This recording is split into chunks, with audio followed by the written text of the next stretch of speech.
주식주를 알려드리는 방송 주식대학에 오신 여러분 환영합니다. 오늘은 목요일 방송 12시부터 50분 생방송으로 함께하도록 하겠습니다. 저는 아나운서 윤지훈이고요. 오늘도 오치열 전문가님과 함께하도록 하겠습니다. 오늘 양 지수 모두 큰 폭으로 반등에 성공하고 있는 모습입니다. 간밤 뉴욕 증시가 나스닥 지수 같은 경우에는 12%까지 급등을 하면서 정말 24년 만에 최고치로 급등에 성공을 했는데 관세에 대한 우려가 조금씩은 불식되어 가고 있는 상황입니다. 일단 잠시 후에 오치열 전문가님과 함께 시장 상황에 대한 이야기 더 자세히 나눠보도록 하겠고요. 저희 방송을 하면서 여러분들께 오늘도 두 가지 공략주를 소개를 해드릴 텐데 이 공략주에 대한 더 구체적인 투자 전략들은 저희 팍스 통신망을 통해서만 받아가실 수가 있습니다. 팍스 통신망으로 입장하실 수 있게 생방송 중에만 입장문을 열어드리고 있습니다. 손에 스마트폰 들고 계시다면 카메라 어플을 실행하시고 QR코드 쪽으로 카메라 화면을 가깝게 비추시면 바로 팍스 통신망으로 입장하실 수가 있겠고 오늘 공략해드릴 두 가지 족집게 종목, 두 가지 종목 모두 저희가 팍스 통신망에서만 정확한 종목명과 구체적인 전략까지 공유해드리도록 하겠습니다. 방송이 끝난 직후에 올려드릴 테니까요. 지금 생방송 끝나기 전에 빠르게 입장하셔서 종목 받아가시면 되겠습니다. 그리고 종목뿐만 아니라 더 많은 교육 자료들도 여러분들 위해서 준비되어 있으니 꼭 혜택 받아보시면 좋겠습니다. 오늘 공략주 소개해드리기 전에 저희가 지난 방송을 통해서 어떤 종목 소개해드렸고 어떤 수익을 안겨드렸는지 먼저 짧게 소개해드리고 진행해 보도록 하겠습니다. 일단 이스트소프트 같은 경우에는 AI 관련주로서 3월 13일에 방송을 통해서 소개를 해드렸습니다. 이 종목 오늘도 추가적으로 상승이 나와줬는데 일단 어제 종가 기준으로는 고가 기준으로 11.6%까지 상승하는 모습을 보여줬습니다. 자, 그리고 네이처셀 여러분들도 잘 아시겠지만 줄기세포 관련주입니다. 이 종목은 저희가 일주일에 걸쳐서 두 번씩 소개를 해드렸는데 두 번 모두 수익을 안겨드릴 수가 있었고 먼저 첫 번째 공략 당시 71% 수익 그리고 한 번 더 공략해드리면서 수익을 조금 더 극대화할 수가 있었던 종목이었습니다. 그리고 이름에서도 잘 알 수 있듯이 로봇 관련주 저희가 휴림 로봇이라는 종목도 공략해드렸었는데 이 종목도 역시나 2월 7일에 공략해드린 이후에 무려 51%가 넘는 수익을 안겨드릴 수가 있었고요.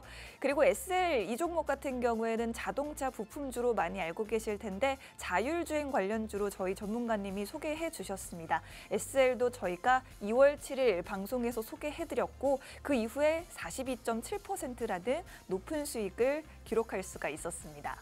마지막으로 칩스미디어라는 종목, 이 종목은 반도체 관련주이자 자율주행 관련주로도 엮여있는 종목인데 더 구체적인 이야기 저희가 잠시 후에 차트 보면서 더 알려드리도록 하겠고요. 칩스미디어는 1월 마지막 주 공략 이후에 25.4% 상승이 나왔던 종목입니다.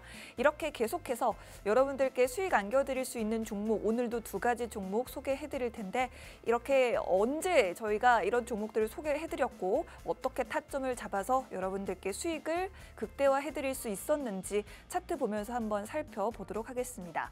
일단은 이스트소프트 같은 경우에는 AI 관련주죠. AI 소프트웨어 관련주로서 이 종목 같은 경우에는 또 마이크로소프트와도 굉장히 긴밀하게 연관이 되어 있는 종목이기도 하죠. 3월 13일에 공략을 도와드렸는데 이후에 시장이 워낙 안 좋았다 보니 거래량이 없이 좀 흘러내렸습니다만 이후에 모멘텀을 타면서 급등이 나와줬고 11.6%까지 수익을 안겨드릴 수가 있었습니다.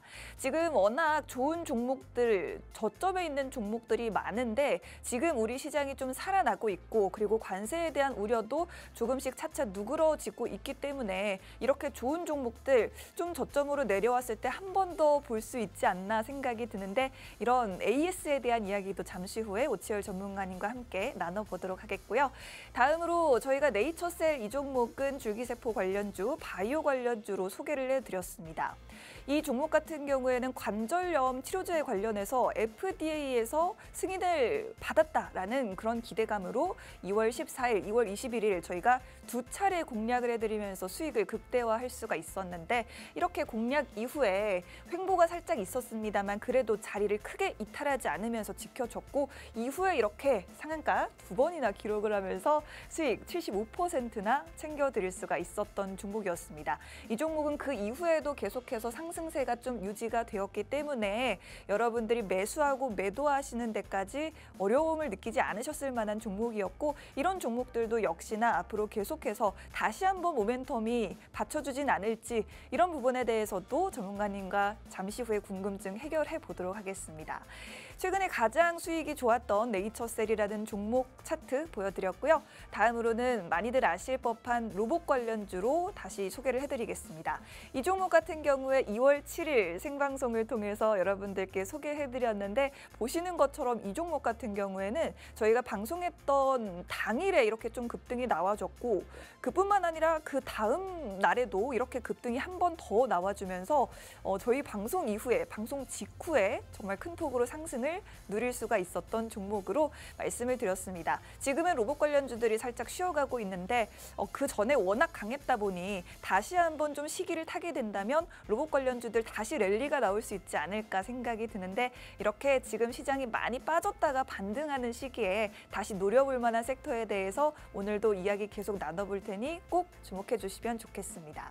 앞서 말씀드렸던 자동차 부품주이자 자율주행 관련주로 소개해드렸던 SL 이 종목도 역시나 저희 전문가님이 굉장히 잘 아시는 이 급등 나오는 종목들 포착해 주시면서 이렇게 공략한 지 한 일주일 뒤에 급등이 나와줬고 41.7%라는 수익을 안겨드릴 수가 있었습니다.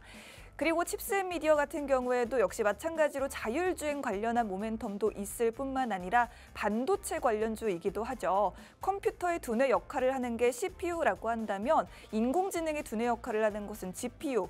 그래픽을 처리하는 데 조금 더 특화된 기술을 이야기하죠. 여기서 한 단계 더 성장을 하게 되면 인간의 뇌와 굉장히 유사하게 작동을 하는 NPU라는 기술이 들어가게 됩니다. 이 칩스앤미디어라는 기업은 NPU 기술을 계속해서 개발하고 있는 기업이 되겠고 그렇기 때문에 이 GPU보다 속도는 10배가 빠르지만 전력 소모는 5분의 1로 줄어든 NPU 기술을 계속해서 개발하고 있는 기업으로 유망한 반도체주로 공략을 도와드렸습니다. 이 종목도 역시나 저희 공략 이후에 25% 넘는 상승을 누릴 수가 있었습니다. 자, 저희가 여러분들께 소개해드렸던 종목들 정말 이렇게 수익으로 쏠쏠하게 가져가실 수가 있었을 텐데 오늘도 오치열 전문가님이 정말 엄선한 두 가지 종목을 준비해 오셨다고 하는데요. 잠시만 기다려주시면 자리 옮겨서 전문가님과 함께 돌아오도록 하겠습니다. 채널 고정하시고 1분만 기다려주세요.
네, 목요일 주식대학 방송 계속해서 이어가 보도록 하겠습니다. 간밤 뉴욕 증시는 기록적인 랠리를 펼쳤습니다. 트럼프가 증시 하방을 막아준다는 의미의 트럼프 풋이 현실화된 건데요. 다우 지수는 8% 가까이 상승했고 대형주 중심의 S&P 500 지수는 9.5% 급등, 나스닥 지수는 12% 상승하면서 역대 두 번째 큰 폭으로 상승을 보여주는 하루였습니다. 트럼프 트럼프는 중국을 제외한 75개국에 대한 상호 관세를 90일간 유예하는 조치를 발표했는데요. 상호 관세가 발효되기 시작한 지 13시간밖에 되지 않아서 이같이 번복을 하게 됐습니다.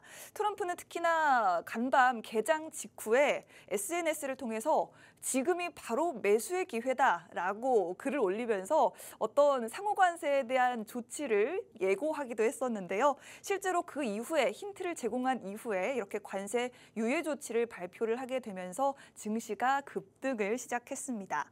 중국에는 관세를 기존 104%에서 125%까지 확대 적용하기로 했고요. 중국은 현재 이제 미국에 10일부터 84%의 관세를 부과하게 됐습니다. 우스갯소리로 인터넷에서 떠도는 이야기로 보면은 이제 몇 달 뒤에는 서로 미국이 1000% 관세 매기고 중국이 1500% 매기고 있을 것 같다 이런 이야기도 돌고 있는데 뭐 특히나 유럽연합 같은 경우에도 최근에 뭐 중국과 정상회담 한다라는 일정도 잡았고 미국의 25%의 추가 관세를 예고를 하기도 했죠. 그런데도 불구하고 유럽연합 같은 경우에는 이번 상호 관세 유예 조치에 포함이 됐거든요. 그런데 중국만 쏙 빠졌다라는 이야기는 말 그대로 미국의 적은 진짜 적은 중국이었다라는 부분을 다시 한번 체감할 수 있는 부분이었던 것 같습니다. 자, 오늘 우리 지수 같은 경우에도 정말 큰 폭으로 랠리를 보여주고 있죠. 오늘 장 출발 이후 10분이 채 되지 않아서 코스피 시장에서 매수 사이드카가 발동이 됐고 10시 50분경 코스닥 시장도 매수 사이드카가 발동이 됐습니다. 사실 코스피 시장에서 사이드카는 3일 전에 매도 사이드카가 발동이 됐었는데 올해 벌써 두 번째 사이드카. 3일 전에는 매도 사이드카였다면 이제는 반대로 너무 많이 상승을 하면서 프로그램 매매가 잠시 동안 정지되는 매수 사이드카가 발동이 됐습니다. 정말 이렇게 너무나도 변동성이 큰 시장이라고 여러분들도 느끼실 것 같은데 자, 일단 오늘 또 큰 폭으로 변화했던 것은 또 한 가지 바로 환율이었죠. 환율 지금 현재는 1,456원대에서 움직이고 있는데 장 초반에 환율이 40원 가까이 떨어지면서 1,446원까지 떨어지기도 했었습니다. 일단 지금은 1,456.3원에서 움직이고 있다라는 점 말씀드리도록 하겠고요. 자, 지금 환율이 또 떨어지고 관세에 대한 우려도 좀 줄어들면서 10거래일 만에 반가운 외국인들의 매수세가 포착이 되고 있습니다. 오늘 우리 지수뿐만 아니라 일본과 대만의 지수도 굉장히 강한데요. 일본의 니케이 지수는 8% 넘게 급등하고 있고 대만의 각권 지수는 9%가 넘는 상승을 보여주고 있습니다. 그나마 우리 지수는 다른 나라 지수들이 크게 빠질 때 좀 덜 빠졌기 때문에 오늘의 상승폭도 다른 나라보다는 조금 덜하다고 생각해봐도 될까요? 어쨌든 오늘 우리나라 증시도 5% 넘게 각각 상승하고 있는 굉장히 기분 좋은 하루가 되겠습니다. 간밤 뉴욕 증시에서 애플이 15% 급등하면서 1998년 이후 최대 상승폭을 기록했고요. 하루 만에 마이크로소프트에게 내줬던 시총 1위 자리를 탈환했습니다. 필라델피아 반도체 지수 18% 급등했고 오늘 이에 따라서 하이닉스 그리고 HBM 관련주 한미반도체, 테크윙, 미래반도체 지금 상한가 기록하고 있고요. CXL이나 온디바이스 관련주들도 오늘 급등하고 있습니다. 제주반도체, 퀄리타스 반도체, TLB 엑시콘 같은 종목들 급등하고 있습니다. 뿐만 아니라 테슬라가 22% 넘게 상승을 했죠. 그동안 머스크는 트럼프의 관세 정책에 대해서 약간은 부정적인 입장이었는데 이번에 트럼프가 머스크의 손을 좀 들어준 그런 입장을 밝힌 게 아닌가 싶습니다. 테슬라 급등 그리고 오늘 우리 2차 전지주도 반도체주와 함께 급등해주는 모습 보여주고 있습니다. 자, 이제 전문가님과 함께 사실 오늘 하락하고 있는 종목이 거의 없기 때문에 어떤 종목이 상승하고 하락하는지를 이야기하는 것도 크게 의미는 없을 것 같습니다만 그래도 그중에서 유망하게 보시는 종목들 어떤 종목들이 있는지 더 구체적으로 파고 들어보도록 하겠습니다. 오치열 전문가님 반갑습니다. 네, 반갑습니다. 네, 안녕하십니까. 주식대학의 오치열입니다. 앵커님이 준비를 너무 많이 해주셔가지고 이거는 내가 방송을 할 필요가 있나 이런 생각이 들 정도로 아니요, 너무 전문가님 옆에서 계속 말씀하시고 싶어가지고 아니 이거 들으면서 그렇구나 요새 시장이 이렇게 흘러가는구나 하면서 저도 또 이제 공부를 했습니다. 아닙니다. 일단은 또 이제 말씀을 드리고 싶은 거는 사실상 트럼프 대통령의 그런 행보들 제가 이걸 보면서도 약간 걱정도 굉장히 많이 하고 네. 고민도 많이 했습니다. 제 주위에서도 저한테 미국 주식을 손절을 해야 되냐 그러니까요. 이렇게 물어보는 분들이 정말 많았어요. 정말 네. 많았는데 정말 저도 고민을 많이 했거든요. 네. 이게 제 주위 사람들에게 이런 좀 제가 이렇게 말하면은 뭐 아마 1, 2천만 원씩 왔다 갔다 이렇게 될 수 있으니까 그쵸. 그래서 제가 네. 무슨 말을 드렸냐면 네네. 버텨라. 정말요. 일단 왜냐하면은 트럼프 대통령 같은 경우에는 그 증시에 네. 정말 진심이에요. 진심이고 가까이 옆에다가 이제 좀 오른팔로 두고 있는 사람이 또 일론 머스크. 그렇죠. 그 양반 같은 경우 더 진심입니다. 그런 것 같아요. 그렇기 때문에 테슬라 가지고 있는 분들도 지금 마이너스 50%다 어떡하냐 하는 제가 사람들이 그 중에 한 명입니다.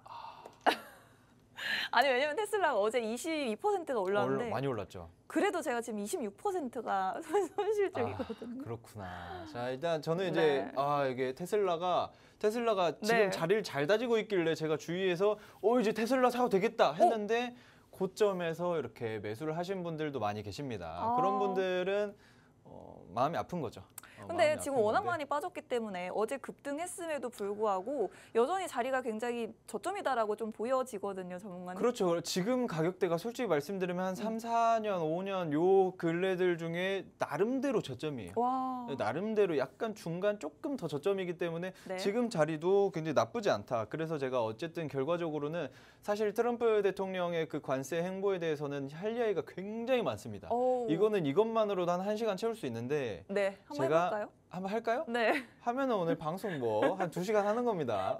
자, 2시간 하고 싶네요. 일단은 왜 그런 이야기를 하냐면은 네. 저희가 우리나라가 트럼프 대통령이 그러니까 미국 측의 관세를 뭐 매긴 게 없어요. 사실상 상호 FTA 상태이기 때문에 네. 그래봤자 우리나라는 뭐 IT조 이쪽에서도 다 0%입니다. 관세가 없는 상태인데 이 계산 자체가 잘못된 거예요. 근데 왜 뭐 40, 50%로 계산이 된 걸까요? 이 계산된 게 그 무역 적자 수지를 퍼센티지로 나눈 겁니다, 그냥. 그러니까 나는 이거에 적자를 받고 너희들은 이만큼 흑자를 받기 때문에 사실상 우리가 몇 퍼센트 한 마이너스 30%, 40% 손해다. 마이너스 50% 손해다. 이래가지고 갑자기 관세를 너희들이 부과를 하고 있는 거다라고 뭐 이런 문제들이 많습니다. 이런 문제들이 많은데 네. 중국에서도 네. 미쳤다고 미국한테 그렇게 관세를 어마어마하게 매기고 있었던 게 아니에요. 그렇습니다. 애초에 중국과 미국과의 무역 그 수입 수출입 차이가 중국이 한 5배 정도 됩니다. 한 5배 정도 훨씬 많이 이렇게 갖다 파는 거예요. 그래요? 그렇기 때문에 미국 측에서의 그 관세를 그거를 계산을 할 때 야 너희들이 더 돈을 많이 버니까 요 정도 관세를 매겨야 비슷해진다. 이거를 생각을 해가지고 퍼센티지를 낸 건데 네. 어쨌든 이 이야기를 하면은 네. 아주 길어집니다. 뭐 그렇기 때문에 네네. 원하세요? 잘 듣고 있었는데. 그래요? 어쨌든 네. 그런 것들 때문에 지금 관세를 서로 쌍방에 네. 어느 정도 그 무역 적자를 0으로 만들기 수렴하기 위해서는 네. 너희들에게 내가 관세를 한 30%, 40% 부과를 하는 게 맞다라는 게 트럼프의 그 의견이고 일단 사실상 중국뿐만 아니라 전 세계에다가 그 펭귄 섬에다가도 맞아요. 그렇게 갑자기 관세를 부과를 해버리는 그런 것들을 보고 저는 사실 어떻게 이제 생각하셨어요? 저 솔직히 말씀드리면 네. 보고 이게 방송용으로. 자리를 떠나야 되는 시기가 왔나? 트럼프가 약간 이 정도로 왜냐하면 너무 강경책이었어요. 네네. 너무 강경책이었고 솔직히 말씀드리면 중국에는 예전에 조 바이든 대통령도 전 대통령도 중국을 잡으려고 했었어요. 네. 근데 안 잡힌 것뿐이죠. 네. 너무 커졌기 때문에 너무 커져서 중국도 잡으려고 했는데 뭐 손 쓸 방법이 없고 인도도 이제 잡으려고 진입을 하고 있는데 네. 중국을 먼저 잡아야 돼요. 그렇기 때문에 조 바이든은 그걸 실패를 한 거고 그래서 이제 트럼프가 야 이거 우리가 죽여버리자. 그렇죠. 강하게 해버리자. 이거 아닙니다. 강하게 해버리자. 네. 강하게 해버리자 이렇게 했는데 네. 그런데 이제 중국에서는 더 반발을 하니까 그러니까요. 이제는 미국에서는 오케이 너 이제 잘 끝났다. 걸렸다. 잘 걸렸다. 네. 그래서 다른 그 나라들은 원래는 우리나라도 25%였는데 네. 원래 0이었습니다. 원래 0에서 한 2.5%예요. 2.5% 되는데 갑자기 25%로 올라갔다가 10%로 떨어지니까 네. 상대적으로 이거 호재인가? 그러니까요. 이게 약간 이런 생각이 들면서 네. 사람들을 마치 가지고 노는 가지고 놀고 듯한 있어요. 쥐락펴락하는 그런 모습들을 보면서 네. 코스피 이거 차트 움직이는 거 보고 저는 야 이거 한 시총 한 3천억 정도 되는 거 아닌가. 이거 코스피 코스닥이 이게 움직임이 변동성이 이게 그러니까요. 이렇게 움직여도 되는 건가라는 생각이 들 정도로 어마어마한 움직임을 보여주고 있는데 네. 그래서 이제 시작을 해보겠습니다. 일부 네네. 종목. 자, 일부 종목 이야기할 때 너무 지났어요. 아유. 제가 방산 업체들이 갑자기 시작합니다. 네네. 저는 바로 시작해요. 시간이 없어요. 네. 제가 좀 이따가 보면은 한 48분쯤 됐을 때 이야기 반밖에 못했다 네. 라고 할 거거든요. 네. 그 무슨 말 너무 하고 싶어 하시는데? 아니요 그런 네. 건 아니고 이제 그러면은 오늘의 강의 섹터 첫 번째 좋습니다. 첫 번째 강의 또 이 섹터 멘트를 하고 싶으셔가지고 그렇습니다. 네. 준비했거든요. 좋습니다. 첫 번째 강의 섹터 네.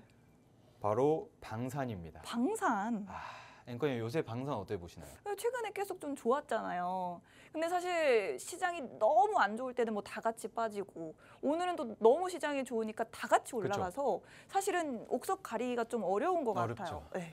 일단은 방산 업체를 제가 한 몇 개월 전부터 사실 몇 년 전부터 계속 이야기를 했었어요. 몇 년 전부터? 네, 근데 몇 개월 전에는 무슨 이야기를 했었냐? 이제 네. 만지지 말자. 왜요? 너무 올랐으니까. 너무 올라서 네. 항상 폴란드에다가도 수출하고 하고 하면서 돈을 너무 많이 벌었어요. 돈을 너무 많이 벌어서 그거에 대한 선반영이 많이 되어 있는 상태였기 때문에 주가가 네. 그래서 일단은 터치를 안 했으면 좋겠다라고 말씀드렸습니다. 그런데 신기하게 그 시기부터 좀 더 올랐어요. 그래요. 좀 더 올랐다가 갑자기 우후죽순 빠졌는데 이 우후죽순 빠질 때는 미국과 중국의 관세 전쟁이 터지고 나서 네. 그리고 그거에 대한 그 이슈들이 막 들어오고 나서 그리고 중국이 대만을 한다 이런 이슈들 나오고 나서 계속해서 방산 섹터들이 힘이 빠졌었거든요.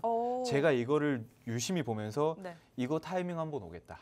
이거 잘만 하면은 많이 빠져가지고 한 그 고점 대비해가지고 한 30-40% 정도 빠졌을 때 공략을 들어가면은 굉장히 큰 수익을 가져올 수 있지 않을까라고 했는데 그거를 누가 도왔냐? 트럼프 미 대통령이 도왔습니다. 도와가지고 이거 이제 공략을 한번 해볼 만하겠다. 물론 다른 섹터들은 더 저점이에요. 그쵸. 더 저점인데 사실상 지금 사면은 무슨 그 발바닥에서 사는 느낌이거든요. 발바닥. 네, 발바닥에서 사는 느낌인데 하지만 발바닥에 있다가 갑자기 지하로 갈 수 있어요. 그건 저희는 무릎에서 공략을 하겠다. 사실 솔직히 말씀드리면 이거는 지금 방사는 어깨에서 산다라는 그런 그 강한 마인드, 약간 야수의 그런 마인드인데 이거를 어깨에서 사게 되면은 리스크는 있죠. 하지만 이 리스크 제가 당연히 손절가를 잡아 드릴 거고요. 그런데 어깨에서 매수를 했는데 그럼 어디서 파냐? 머리 꼭대기에서 파냐? 하늘에서 팔면 됩니다. 하늘로 쭉쭉 올라갈 수 있는 것들이 일단은 그 방산 업체들이 하늘로 이미 경험을 했어요. 그쵸. 그 하늘을 경험을 했다가 다시 머리 그리고 어깨, 한 가슴 부분까지 빠진 상태거든요. 요 라인에서 공략을 잡았다가 지금 머리 꼭대기라든지 아니면 그 이상까지 갔을 때 청산을 하는 것들이 가장 바람직하지 않을까. 일단 여러분들이 일부 종목을 방산 섹터 요 정도 일단 여러분들이 체크를 하시고 넘어가시면 될 것 같습니다. 그렇습니다. 지금 방산주 같은 경우에는 우리 전문가님께서 굉장한 해안을 가지고 계시기 때문에 몇 년 전부터 방산 섹터를 유망하게 보셨다라고 말씀을 해주셨어요. 근데 최근 들어서 방산주들이 너무 많이 오르니까 이제는 방산주 갈 만큼 갔다라고 생각을 했는데 약간 대내외적인 변수들로 인해서 방산주들 좋은 종목들이 다 좀 주가가 많이 빠졌죠. 고점 대비해서 많이 흘러내렸는데 그렇기 때문에 지금 고점 대비 30에서 40% 정도 조정을 받은 시점에서는 눌림목에 공략을 해봐도 괜찮겠다라는 어떤 견해를 가지고 계셨던 것 같습니다. 그래서 이제 사실은 지금 우리 시장이 워낙 안 좋았기 때문에 거의 발바닥에 있는 그런 주가의 종목들도 너무나도 많지만 우리 이런 시장에서 사실은 방산주들은 지금 주가 상황이 거의 어깨의 수준이라고 볼 수도 있겠지만 그럼에도 불구하고 어깨에서 공략을 한다고 해도 머리 꼭대기 그 위에까지도 올라갈 수 있는 게 바로 방산주다라고 말씀을 해주셨습니다. 리스크가 있겠지만 그 리스크를 최대한 회피하기 위해서 저희가 손절가까지 잡아드린다 말씀을 드렸고 저희가 정확한 종목명과 구체적인 투자 전략은 저희 팍스 통신망을 통해서만 공유해드리고 있으니까요. 지금 저희 생방송 중에만 통신망으로 입장이 가능합니다.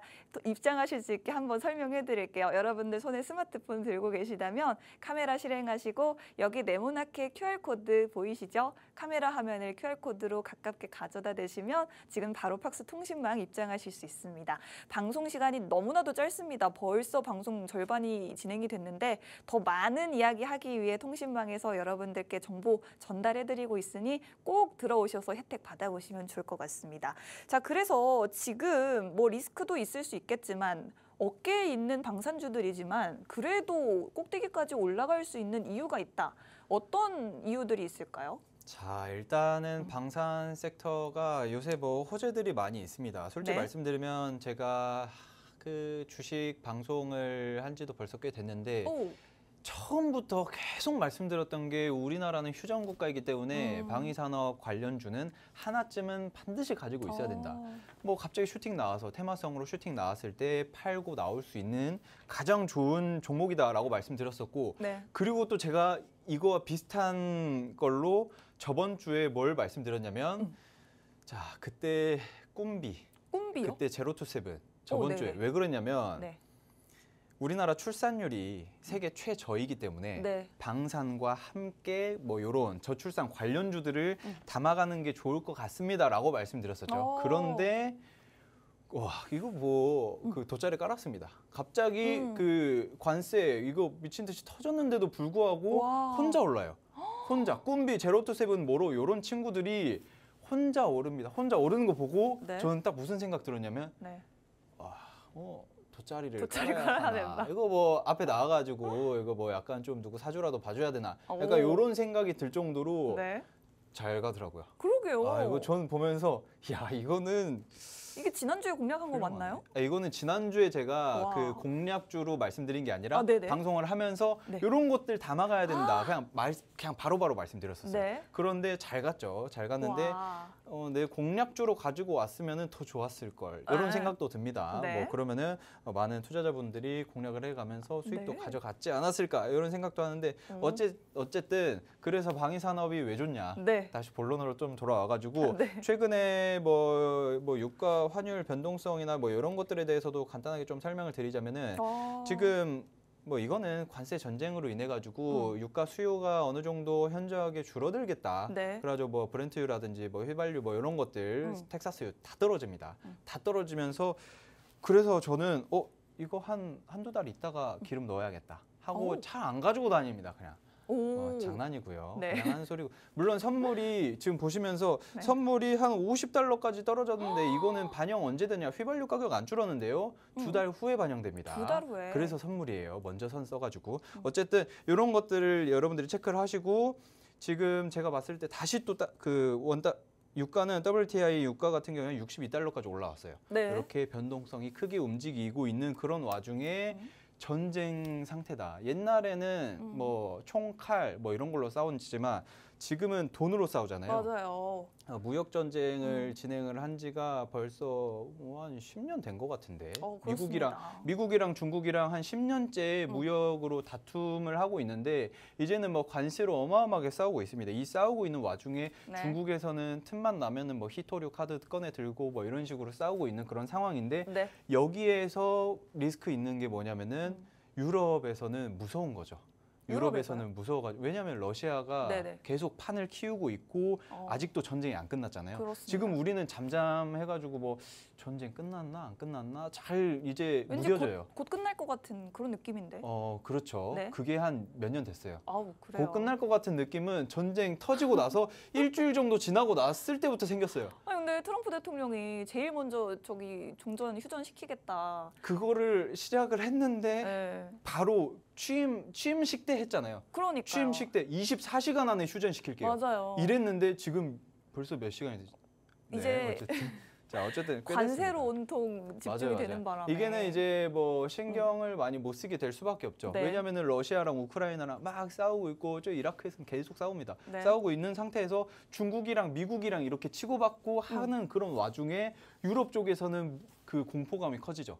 왜냐하면은 미국이 원래 같았으면 미국이 EU 같이 해가지고 도와주겠다. 네. 약간 이런 우방국 이미지가 있었는데 갑자기 이번에 관세 폭탄 매기면서 캐나다랑 유럽이랑 전반적으로 다 관세를 매기면서 네. 아 이제 미국이 우리의 우방국이 아닌가라는 생각도 들게 될 겁니다. 당연한 거예요. 당연한데 그러면서 자연스럽게 이제 폴란드라든지 그 하여튼 요 루마니아나 요쪽에서도 네. 우리나라의 그 무기의 그 사용을 좀 해야 되지 않을까 이런 이야기들이 계속 나오고 있습니다. 이게 방위산업 유럽 진출이 확대가 될 수 있다라는 가장 긍정적인 시그널 중에 하나인데 네.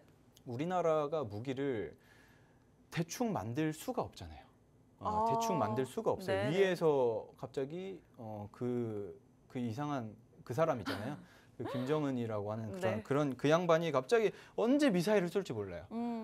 허구한 날 쏩니다. 제가 군대에 있을 때도 뉴스에 보도되지 않고 우리 군대에서만 알고 있는 그런 정보들도 굉장히 많거든요. 그렇군요. 그래서 실질적으로 서해에다가 동해에다가 뭐 미사일을 쐈다.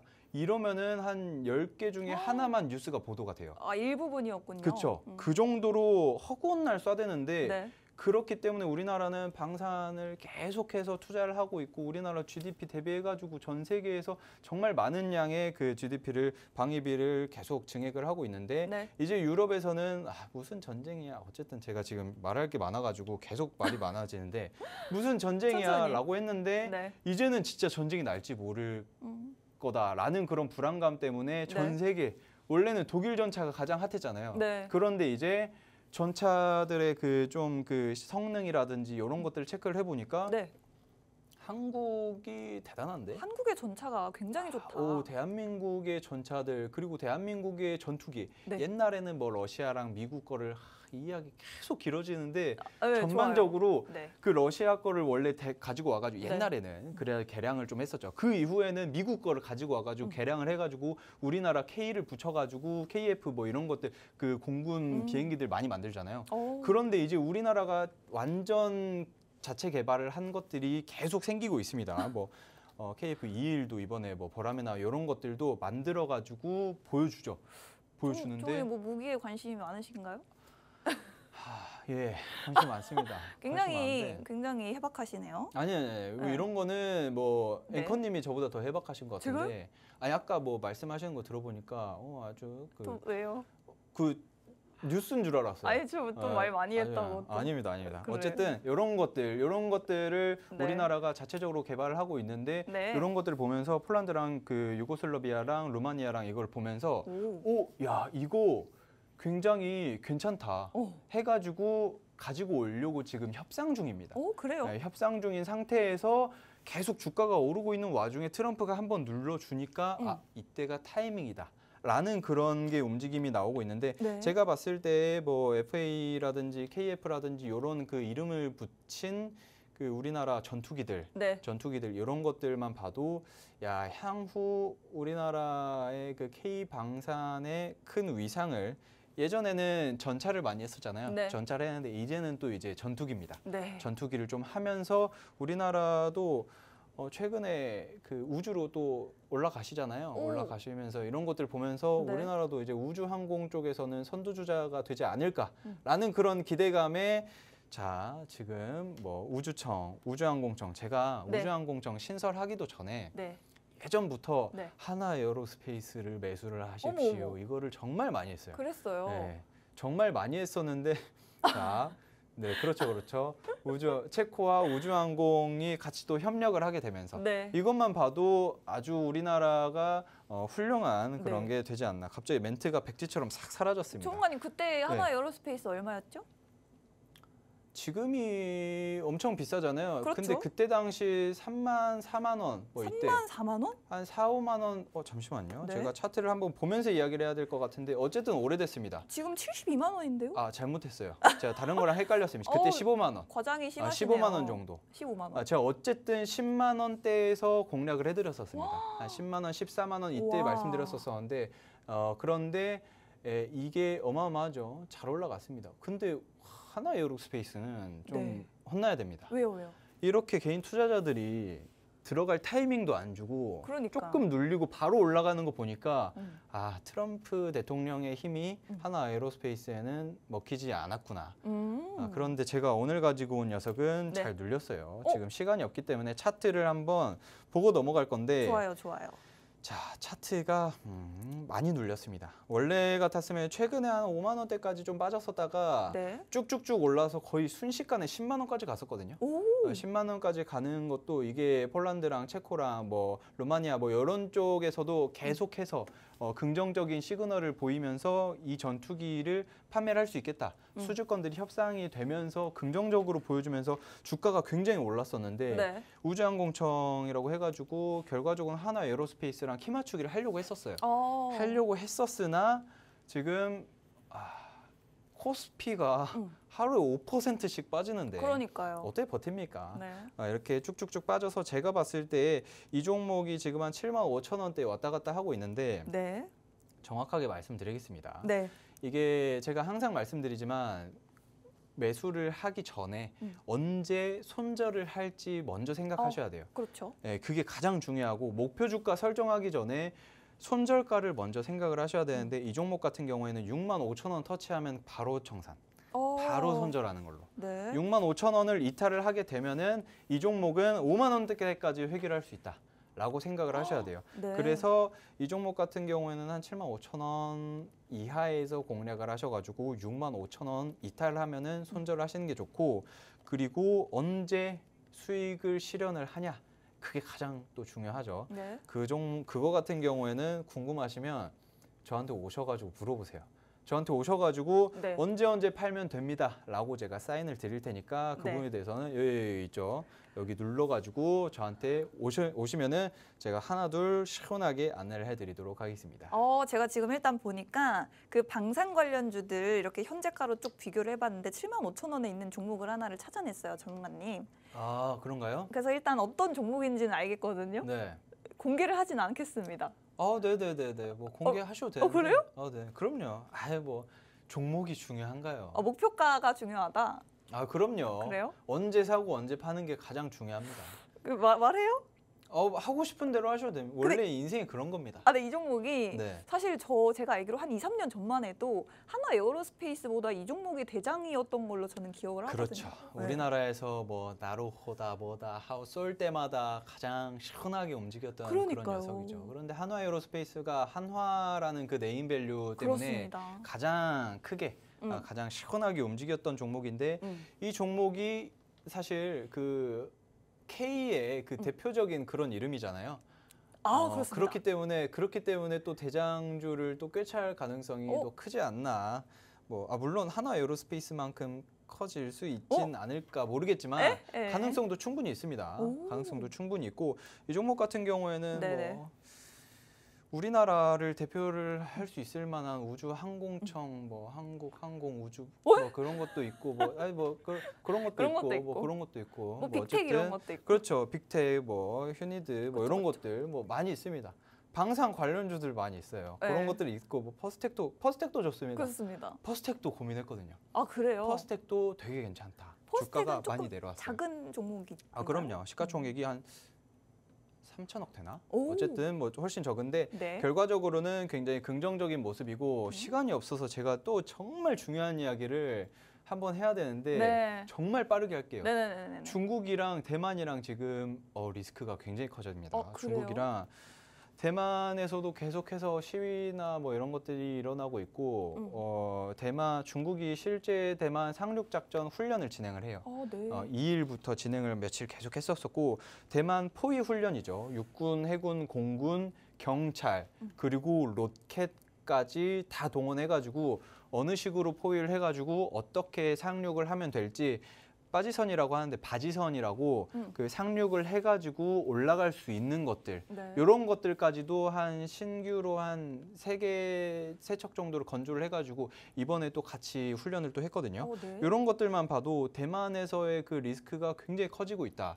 근데 또 일각에서는 중국이 대만을 터치를 하고 나서 그 다음에는 이제 또 리스크가 우리나라로 올 것이다라는 그런 이야기들이 굉장히 많아요. 네. 이거는 팩트 아닙니다. 그냥 어디에서 선동하는 그런 이야기들이 많은데 그런 것들로도 충분히 우리나라 방위 산업체들이 변동성에 굉장히 큰 영향을 줄 수 있다. 이 정도만 여러분들이 체크를 하시고 일부 종목에서 더 궁금하신 분들, 시간이 없기 때문에 더 궁금하신 분들은 저한테 오셔가지고 일부 종목 뭐냐 물어보시면 시원하게 안내를 해드리도록 하겠습니다. 시원하게 알려주신다. 일단은 지금 또 중요한 모멘텀 중에 하나가 중국과 대만 간의 군사적 긴장감이 좀 고조가 되고 있는 상황인데 이게 모멘텀이 될 수가 있는 대표적인 방산주다라고 말씀을 해주셨고 실제로 어떤 일이 일어나지 않는다고 하더라도 그 긴장감이 높아지는 과정에서 오는 어떤 우려감 이런 데서 오는 그런 상승이 좀 있는 종목이라고 말씀을 드리도록 하겠습니다. 이 종목 같은 경우에는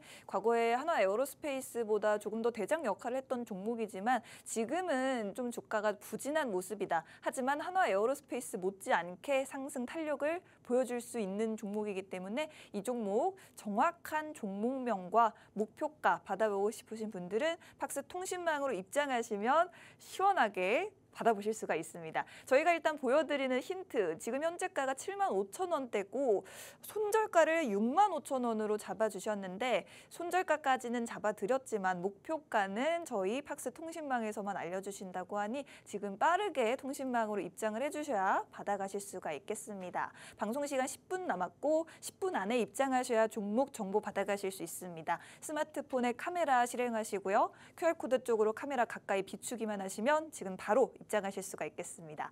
저희가 이렇게 지금 마음이 급한 이유가 종목이 한 가지 더 있어요, 전문가님.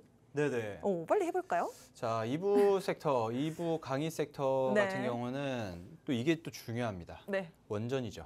원전. 시간이 없기 때문에 시원시원하게 바로 말씀드릴 텐데 좋습니다. 앵커님 요새 원전 어떻게 생각하시나요? 원전 관련주는 사실은 네. 한 3월 달쯤에 체코 원전 최종 계약 나온다고 했는데 지금 4월 달 되도록 소식이 안 들려오고 있어요. 그렇죠. 미뤄지고 있고 네덜란드나 이쪽 수주 포기하고 어머. 이런 이슈들이 좀 있습니다. 네. 이거에 대해서는 그럼 원전 관련주 사실 건들기 힘들지 그러니까요. 않을까요? 좀 불안한 것 같아요. 일단 제가 봤을 때는 네덜란드라든지 이쪽 원전을 수주를 포기를 했다라는 그런 이유 자체는 굉장히 악재이긴 하지만 그런데 또 이유가 있습니다. 이유가 뭐냐면은 대형 원전을 포기를 한 거예요. 대형 원전을 포기를 한 건데 SMR 위주로 공략을 해가지고 이거에 대해서 수익성을 최대한 빨리 만들겠다라고 이야기를 했거든요. 실질적으로 체코라든지 우리나라 대형 원전도 2기씩 준비를 하고 있고 또 전반적으로 대형 원전 총 해가지고 2029년도까지 8기까지 그 수주를 따내가지고 계속 확대를 한다. 라고 이야기를 했었고 그래서 일단 이 회사가 글로벌 원전 수주전을 또 진행을 이번에 또 시작을 하는 이유가 뭐냐면은 또 이 기업과 엑스에너지라고 미국 기업이 있어요. 그 기업에서 SMR 사업을 확대를 하기 위해 가지고 공장 건설을 만들고 있거든요. 근데 이 기업과 또 협력을 하고 있습니다. 그래가지고 이 기업 자체적으로는 그러면은 대형 원전에서는 사실상 손을 많이 떼지 않으려고 하지 않을까. 왜냐면은 그 대형 원전 같은 경우에는 폐기수가 굉장히 많이 나오고요. 그래가지고 사실상은 이게 원전이 그 친환경적인 거는 아니지 않나 이런 이야기들이 원래 그래가지고 예전에 하여튼 그 정권이 지금 현재 야당일 때 과거에는 그 원전을 최대한 다 중지시켜라, 가동 중단시켜라, 그렇죠. 탈원전을 이야기를 했었었죠. 그런데 이제는 원전이 아니다, 원전 친환경이다, 긍정적이다 해가지고 전 세계적으로 녹색 에너지다라고 하면서 우리나라도 이걸 확대를 하고 있는데 그런데 대형 원전보다 SMR 소형 모듈 원전이라고 소형 모듈 리액터라고 하는데 이런 것들이 훨씬 더 친환경적이고 한 사이즈가 기업마다 다 다릅니다. 한 100분의 1, 60분의 1, 50분의 1 이렇게 이야기를 하고 있거든요. 대형 원전 사이즈보다 한 50분의 1 작다. 적게는 50분의 1, 많게는 100분의 1 정도 사이즈가 작다. 그리고 원전 같은 경우에는 원래 그 그 물가 있는 쪽에 해가지고 그 냉각수를 계속 들여왔어야 되는데 이제 그럴 필요가 없이 소형 모듈 원전은 그럴 필요가 없는 아주 친환경적인 그런 원전이다라고 해가지고 이 기업이 대형 원전에 대해서 최대한 축소를 하고 있고 네. SMR 사업을 더 확대를 하자라고 진행을 하면서 지금 글로벌 수주전도 진행을 하고 있는데 또 재밌는 게 베트남 쪽으로 이번에 갔어요. 네. 베트남으로 가면서 하노이를 가서 이거 SMR이라든지 대형 원전 충분히 다 가능한 그런 이야기들이 나왔거든요. 한전이랑도 같이 가가지고 그런 것들만 봐도 SMR 사업이 향후 뭐 AI 시대가 오려면은 에너지가 너무 많이 필요합니다. 우리 그 선풍기에서 선풍기에서 에어컨, 선풍기에서 에어컨으로 가려면은 에너지 전력 소비가 한 36배? 35배 이렇게 든다고 하잖아요. 네. 그런데 AI는 그것보다 그 비율이 훨씬 더 커져요. 그렇기 때문에 그러면은 에너지 센터가 굉장히 부족하겠다. 에너지를 계속해서 끌어들여야 된다. 하는데 뭐 태양광은 좀 쉽지 않고요. 효율 자체적으로 그렇습니다. 거의 뭐 풍력, 화력, 수력 이런 거 다 그 효율 자체가 원전과는 비교가 안 됩니다. 비교가 안 돼서 그래서 이 원전 산업도 여러분들이 반드시 체크해야 하는 그런 산업 중에 하나가 되지 않을까. 그리고 또 시간이 없어서 제가 계속 이야기할 텐데 네. 건설사가 이것도 재밌어요. 뭐요? 우리나라가 자, 뭐요 반응 계속 들어옵니다.